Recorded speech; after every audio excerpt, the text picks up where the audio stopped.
एक पालतू जानवर को रखना और उसके साथ खेलना किस प्रकार एक बालक के विकास में सहायता करता है?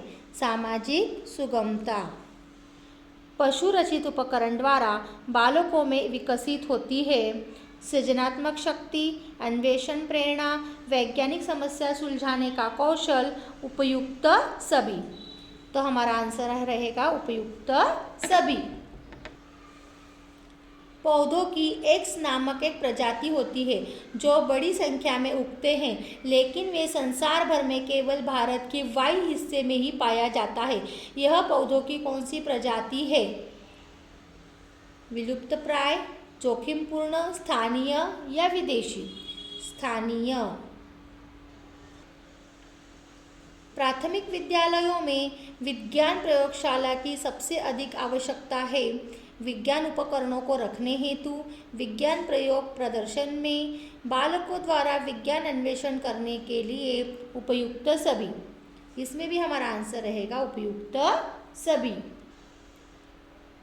मूल स्थान संरक्षण का एक उदाहरण है जीन बैंक, बीज अधिकोष, वनस्पति उद्यान, जैवमंडलीय संरक्षित स्थान। तो मूल स्थान संरक्षण का उदाहरण है जैवमंडलीय संरक्षित स्थान। निम्नलिखित में से आशु रचित उपकरण हैं सूखा तेल, प्लास्टिक का फनल, स्प्रिक लैम्प, अभिवर्धन हैंड लेंस। इसमें से हमारा आंसर होगा स्प्रिक लैम्प। निम्नलिखित तत्वों में से किसमें कार्बोहाइड्रेट्स और प्रोटीन दोनों होते हैं? फास्फोरस, नाइट्रोजन, सल्फर या कार्बन? कार्बन। आज भारतवर्ष में प्रशिक्षित मानव जनशक्ति संसार के कौन से स्थान पर है? पहले, दूसरे, तीसरे या चौथे?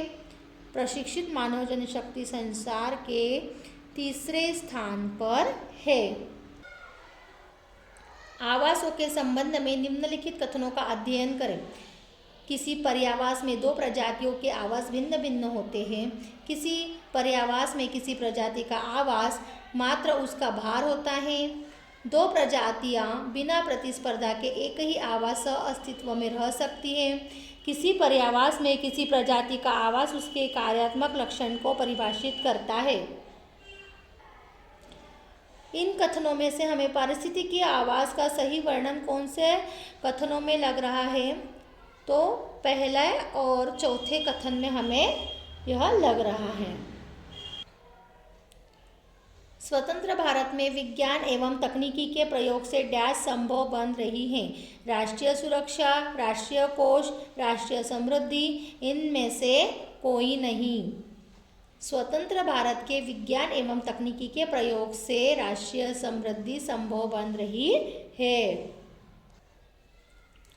एक आदमी को यात्रा करने और नए नए स्थानों पर जाना पसंद है। निम्नलिखित स्थानों में से कौन से स्थान पर वह जा सकता है जब वह औरंगाबाद से पूर्व की दिशा में यात्रा कर रहा हो? सिकंदरा का किला, चिल्का झील, एयरकॉर्ड और मुन्नार। इनमें से वह जा सकता है चिल्का झील। ह्यूरिस्टिक विधि में बालकों को अनुसंधानकर्ता की स्थिति में रखा जाता है। बालक व अध्यापक मिलकर योजना बनाते हैं।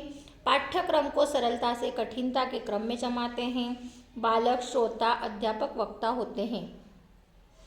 ह्यूरिस्टिक विधि में बालकों को अनुसंधानकर्ता की स्थिति में रखा जाता है। निम्नलिखित में से कौन सा पेट्रोलियम उत्पाद नहीं है? Kerosene, paraffin, coal tar, LPG. Petroleum उत्पाद नहीं है कोलतार। पर्यटन विधि से विज्ञान की सभी प्रकरण पढ़ाए जा सकते हैं। बालकों को जो ज्ञान मिलता है पूर्ण होता है। पर्यावरणीय समस्याओं के प्रति बालक को जागरूक कर सकते हैं। पढ़ाने के बाद मूल्यांकन आवश्यक नहीं है। इनमें से सही उत्तर होगा बालकों को जो ज्ञान मिलता है पूर्ण होता है। वायु प्रदूषण से अत्यंत प्रभावित होती या होते हैं त्वचा, आँखें, फेफड़े, इनमें सभी। तो त्वचा, आँखें और फेफड़े ये सभी प्रभावित होते हैं। प्रश्नोत्तर विचार विमर्श विधि। अच्छी हैं क्योंकि इसमें अध्यापक को कोई तैयारी नहीं करनी पड़ती, बालकों में निरर्थक आदत डालती हैं, स्वाध्याय के लिए कोई अवसर नहीं मिल पाता, प्रजातंत्र के लिए नागरिकता का प्रशिक्षण देती हैं। प्रश्नोत्तर विचार विमर्श विधि अच्छी है क्योंकि इसमें अध्यापक को कोई तैयारी नहीं करनी पड़ती है। परिवार और मित्र नामक विषय के अंतर्गत पौधे नामक उपविषय को पढ़ाने के लिए कक्षा 3 के लिए निम्नलिखित विधियों में से कौन सी सबसे उपयुक्त है? कक्षा में पौधों के चित्र लाना जिसमें पत्ता, फूल तथा फल लगे हो। पहले बच्चों के साथ बातचीत करना और फिर प्रकृति की सैर करना। किताब में दिए गए पौधों के चित्र को दिखाना। कक्षा में चर्चा किए बिना सीधे प्रकृति की सैर करना। इसमें से सबसे उपयुक्त विधि है कक्षा में पौधों के चित्र लाना जिसमें पत्ता, फूल तथा फल लगे हो। लेकिन अगर पहले बच्चों के साथ बातचीत करना और फिर प्रकृति की सैर करना होगा तो वह ज़्यादा बेहतर होगा, क्योंकि अगर हम बच्चों को पहले से ही उस बात का या उस टॉपिक का नॉलेज ज्ञान दे दे तो वह उन्हें बहुत अच्छे से समझ में आता है। इसलिए इसका आंसर होगा बी। सबसे अच्छी विधि वह होती है जिसमें अधिक सहायक सामग्री हो, बहुत सी क्रियाएं हों, बहुत से प्रश्न हों, विद्यार्थी पर आधारित क्रिया अधिक हो। विद्यार्थी पर आधारित क्रिया अधिक हो। पर्यावरण शिक्षा के संबंध में निम्नलिखित कथनों को पढ़ें। पर्यावरण एवं इसके मानव के साथ पारस्परिक संबंधता की आधारभूत समझ, पर्यावरणीय संबंधी समस्याओं की जागरूकता तथा उनके समाधान के लिए योग्यता। पर्यावरण के क्षेत्र में काम करने वाले संगठनों के नामों के बारे में जानकारी तथा पर्यावरण के प्रति संवेदनशीलता। इनमें से कौन से कथन पर्यावरण शिक्षा के वास्तविक उद्देश्यों का निरूपण करते हैं?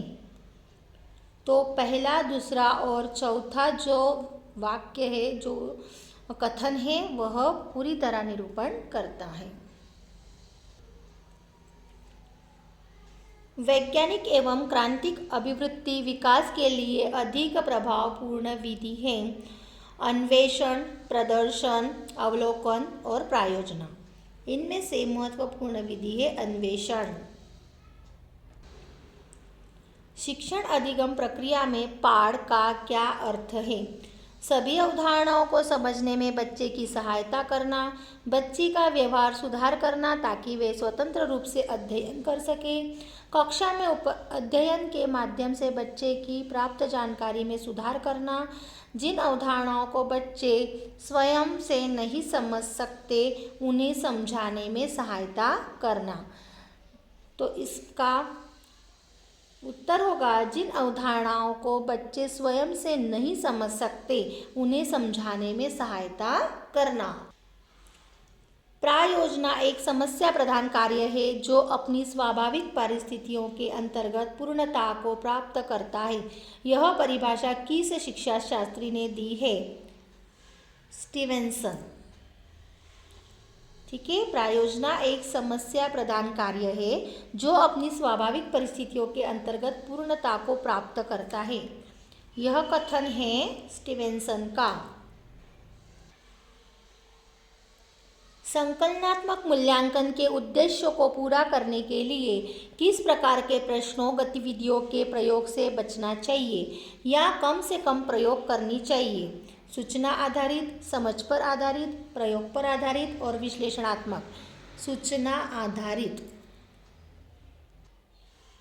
भौतिक एवं जैविक पर्यावरण में शिक्षण विधि का चयन निर्भर करता है अध्यापक की योग्यता पर, विद्यालय के स्तर पर, विषय वस्तु पर या इन सभी पर। भौतिक एवं जैविक पर्यावरण में शिक्षण विधि का चयन निर्भर करता है इन सभी पर। छात्रों को प्राकृतिक संसाधनों का संरक्षण विषय पढ़ाना उनकी निम्नलिखित में से कौन से प्राकृतिक संसाधन का संरक्षण करना सीखने में सहायता करता है? वायु एवं जल, वन एवं वन्य जीव, पालतू तथा घरेलू जानवर, बगीचे में उगने वाले पौधे। तो प्राकृतिक संसाधनों का संरक्षण में हमें आएगा वायु एवं जल। चिड़ियाघर का उपयोग जिस विधि में किया जाता है वह है प्रयोग, प्रदर्शन, अन्वेषण, पर्यटन और प्रायोजना। पर्यटन। ईवीएस पर्यावरण अध्ययन में शिक्षण अधिगम विधियों का चुनाव निम्नलिखित कारकों में से किस पर निर्भर नहीं करता है? अवधारणा, विद्यालय का तत्व विचार, संसाधनों की उपलब्धता, पूर्व अधिगम अनुभव। विद्यालय का तत्व विचार। अवलोकन विधि का अर्थ है बालक को पर्यटन पर ले जाकर अवलोकन कराना, प्रयोगशाला में ले जाकर वस्तु का अवलोकन कराना, कक्षा में ही वस्तु का अवलोकन कराना, उपयुक्त में से कोई नहीं। अवलोकन विधि का अर्थ है बालक को पर्यटन पर ले जाकर अवलोकन कराना। पर्यावरण अध्ययन ईवीएस के अध्यापन में समूह शिक्षण पद्धति का उपयोग करना प्रोत्साहन में सहायता करता है। सामाजिक बातचीत, गुटबंदी, छात्रों की कमजोरी छात्रों के सुस्त कार्य निष्पादन को बचाना, व्यक्तिगत विचारों को सही ठहराना तथा हर संभव तरीके से उसे उपयोग करना। इनमें से पर्यावरण अध्ययन के अध्यापन में समूह शिक्षण पद्धति का उपयोग करना प्रोत्साहन में सहायता करता है सामाजिक बातचीत में। खेल विधि किस स्तर के लिए उपयोगी है? प्राथमिक स्तर, माध्यमिक स्तर, उच्च प्राथमिक स्तर, ये सभी। इसमें से खेल विधि प्राथमिक स्तर के लिए उपयोगी है।